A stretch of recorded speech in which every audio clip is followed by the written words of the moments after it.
Halo semuanya, selamat datang kembali ya. Jadi di video kali ini kita akan bahas beberapa kripto.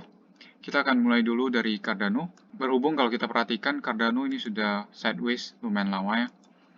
Dalam beberapa hari ke depan saya akan ekspektasikan adanya breakout dari sideways ini. Karena kita sudah perhatikan juga beberapa coin big cap sudah mulai naik. Jadi kemungkinan besar Cardano ini juga akan mendapatkan sentimen dari koin-koin besar tersebut. Nah kalau saya perhatikan ya, area resisten pentingnya itu ada di sekitar 1,47 dan kalau kita berhasil break dan close di atas area 1,47 dengan body candle, saya akan ekspektasikan kenaikan yang lumayan mungkin ke area 2 dolar. Nah, kalau saya ukur Vivo dari area sini ya,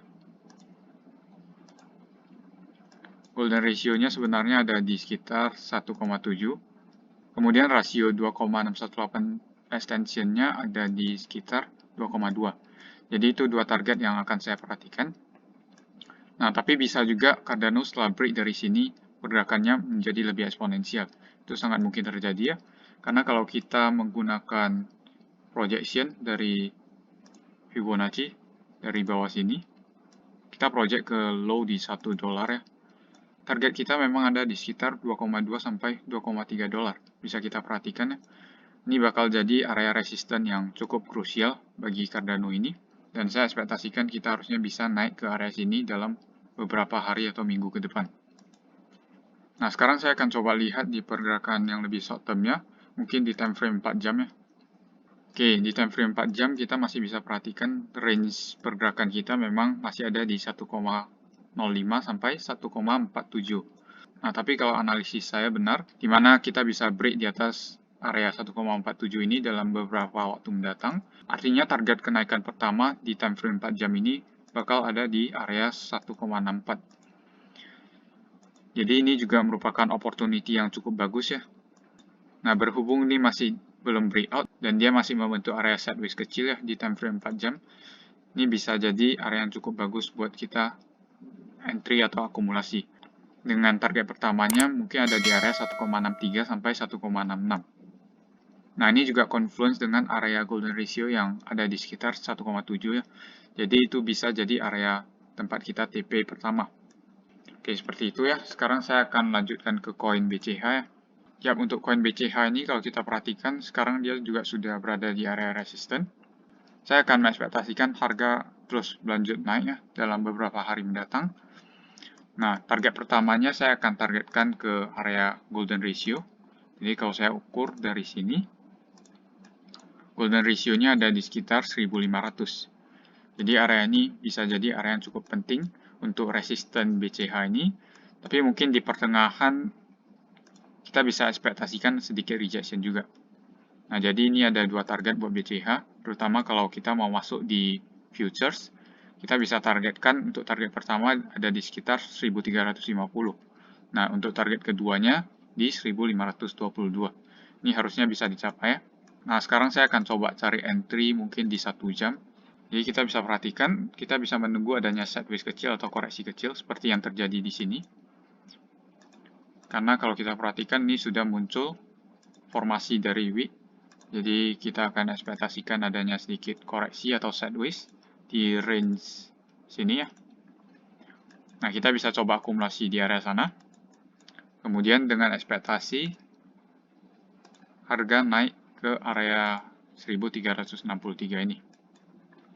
Nah, saya akan coba lihat untuk perbandingan risk to reward-nya kalau kita masuk di sekitar area sini. Jadi kalau kita masuk di area sini, target profit-nya ada di sekitar 14% ini. 1357 dan stop loss yang amannya harusnya ada di area 10% ini. Jadi untuk risk to reward ratio-nya ada 1,37 banding 1. Dan menurut saya ini cukup bagus. Nah, jadi buat kalian yang mau entry, bisa mengikuti setup yang saya buat di sini ya. Oke, jadi kurang lebih seperti itu ya untuk Bitcoin Cash. Nah, sekarang saya akan lanjutkan ke koin Polkadot ya. Yap, kalau kita perhatikan harmonic pattern yang kemarin saya gambarkan untuk Polkadot ini ternyata berhasil ya. Kita perhatikan ini merupakan harmonic pattern. Dan ini sudah mulai terjadi kenaikan. Karena biasanya setelah bullish bad pattern ini muncul, kenaikan akan kita ekspektasikan. Kenaikan minimumnya biasa ada di 0,5 Fibonacci retracement. Nah, ini sudah terjadi rejection kemarin di area 0,5 retracement, dan sekarang kita sudah mulai melanjutkan kenaikan kita. Nah, dalam jangka waktu pendek, saya akan ekspektasikan dot breakout ke area 44 untuk resisten pertamanya. Nah, bahkan mungkin dia berpotensi untuk break di atas area 44,7 ini. Nah, tapi saya akan ekspektasikan adanya sedikit koreksi lagi setelah menyentuh resisten. Setelah itu baru kita ekspektasikan kenaikan yang pertama di area 54. Nah, ini merupakan area resisten yang menurut saya cukup penting, tapi saya masih ada target long term dot ada di sekitar area 71 ini. Saya ekspektasikan ini juga harusnya akan dicapai dalam waktu dekat, mengingat sentimen yang sekarang cukup positif. Jadi kita masih bisa melihat pergerakan eksponensial di koin-koin seperti DOT ini. Karena kalau kita perhatikan secara historinya, sekali DOT breakout dari resisten biasanya pergerakannya cepat ya. Contohnya seperti yang ada di sini. Setelah dia breakout, kalau kita perhatikan, kenaikan 100% dicapai.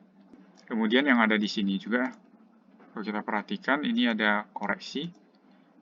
Kemudian kalau kita hitung dari breakout, ini juga kenaikan hampir 100%.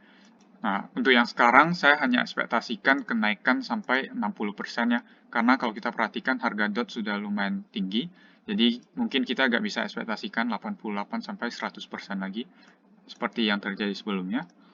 Nah, tapi ini juga sudah lumayan sekitar 50% return yang bisa kita dapatkan dari area breakout. Nah, tapi kalau kita hitung dari area entry sekarang, ini ada sekitar 95% juga. Jadi menurut saya DOT ini cukup bagus buat diakumulasi. Nah, kemudian saya akan coba lihat sedikit di time frame 4 jamnya. Jadi kalau kita perhatikan di time frame 4 jamnya, ini dia sudah break dari area resisten. Dan harusnya ketika kita sudah bisa break dari area resisten ini, target minimumnya ini kita ada di resisten berikutnya, di sekitar area 42. Jadi kalau mau coba ambil opportunity buat futures trading, kita bisa dengan stop loss-nya ada di sekitar area sini, 5% ya. Dan take profit-nya ada di sekitar 9%. Jadi ini risk to reward-nya 2:1. Menurut saya juga cukup bagus. Nah, sekarang saya akan coba entry dengan leverage 20 kali ya. Kita akan coba masuk 10. Kita coba buy di area sini. Nah, ini kita akan tunggu ya. Saya akan set take profit-nya dulu di area sekitar 42 ya. Nah, saya akan set take profit-nya ya di 42,62 dan stop loss-nya di 37,9. Nah, kebetulan tadi leverage-nya terlalu tinggi, jadi saya akan coba set stop loss-nya lebih tinggi ya di area sini. Memang ini risk untuk kena stop loss-nya memang lebih besar ya, karena tadi terlanjur leverage-nya udah 20 kali. Tapi nggak apa-apa, kita akan coba lihat dulu apakah bisa tercapai ya. Dan menurut saya ini harusnya bisa, karena kalau kita ukur dari Fibonacci, untuk target pertamanya memang ada di area 40 ya. Nah, ini saya ambil target 42,6 karena ada resisten kecil di time frame 4 jamnya yang di 11 April kemarin. Nah, area tersebut akan saya ekspektasikan menjadi area resisten yang cukup kuat. Oke. Jadi kurang lebih seperti itu buat DOT. Sekarang saya akan lanjutkan ke koin Link ya. Yap, kalau kita perhatikan koin Link ini dia baru saja breakout di beberapa hari yang lalu ya. Dan sekarang kita sudah naik sekitar 10% ya dari area breakout.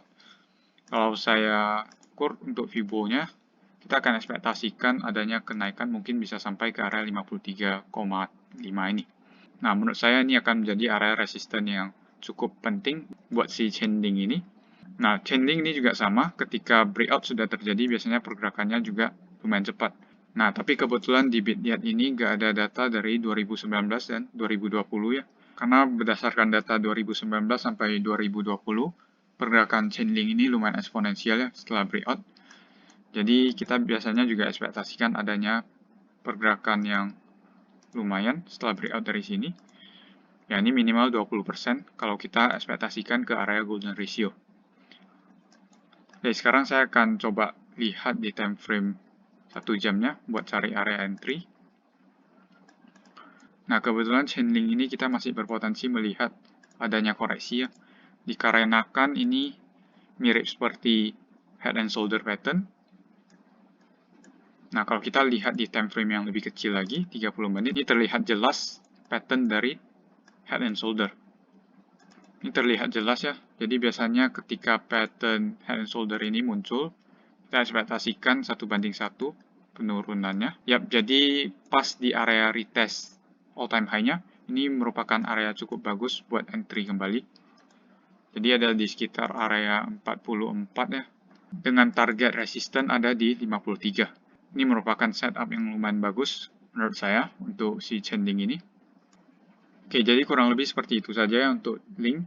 Oh ya, buat kalian yang mau join kompetisi trading dari Bityat, kalian bisa langsung klik di Trading Master ini ya. Nah, di sini kalian bisa join tim yang kalian inginkan. Kemudian ini juga ada hadiah tim untuk juara pertama sampai juara 10. Kemudian ini ada hadiah individual. Dan ini merupakan aturan yang harus diikuti ya kalau kita mau berpartisipasi di kompetisi trading ini. Jadi kurang lebih seperti itu saja ya untuk video kali ini. Terima kasih sudah menonton, sampai jumpa di video berikutnya.